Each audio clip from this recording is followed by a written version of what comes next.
Hey all, Jason Levon, priest at St. Luke's Episcopal Church in Milwaukee, Wisconsin.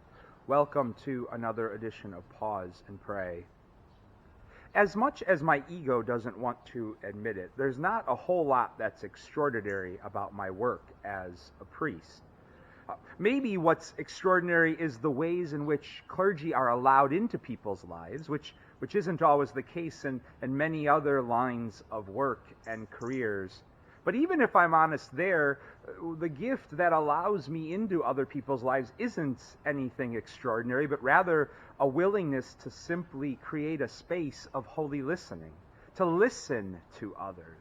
Nothing magical, but just taking the time to listen and allow people the invitation to open up their lives and let me in.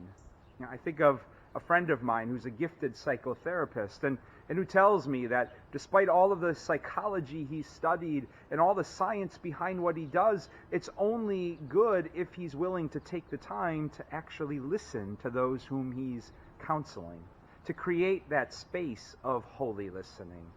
And I know in my own life how needed that is. When I'm struggling with something or even celebrating something, how rich and meaningful and holy it is when somebody else is able to come alongside and create a space of holy listening so I can feel as though I'm heard.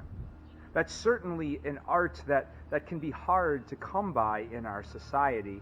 We look at social media, the media, politics, and it's much more full of people wanting to shout out and shout down. And I know in my own life I'm guilty of that as well. Instead of listening to other people, maybe it's understanding that inclination of ours to shout out and shout down that leads God to work in our lives to try to create a space of listening.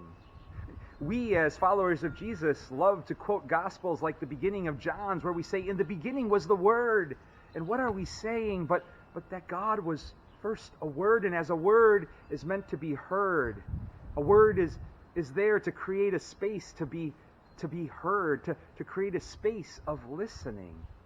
Or our Jewish sisters and brothers who pray one of the most sacred prayers of their tradition when they pray the Shema Yisrael Adonai Eloheinu Adonai Echad.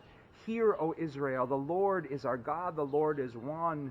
And that most sacred prayer begins with the invitation of God to hear or listen, to create a space of listening.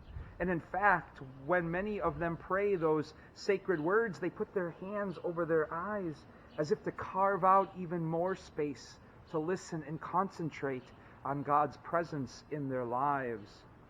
Or in Psalm 50, which we prayed in our morning prayer in today's daily office, in the third verse of that psalm, which reminds us that God will come to us, but God will never keep silence. And God continues to speak, not to add to life's noise, but to try to create a space for us to do some real holy listening in our lives.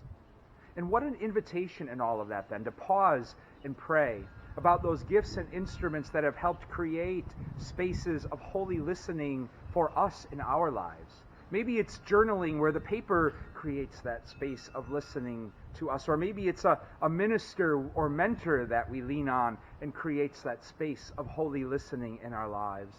And the more we pause and pray about those gifts and experiences of others creating that space of holy listening in our lives, the more we find the grace and strength to do a bit more of covering our eyes, or in my case, covering my mouth, and becoming holy instruments of love, listening to one another.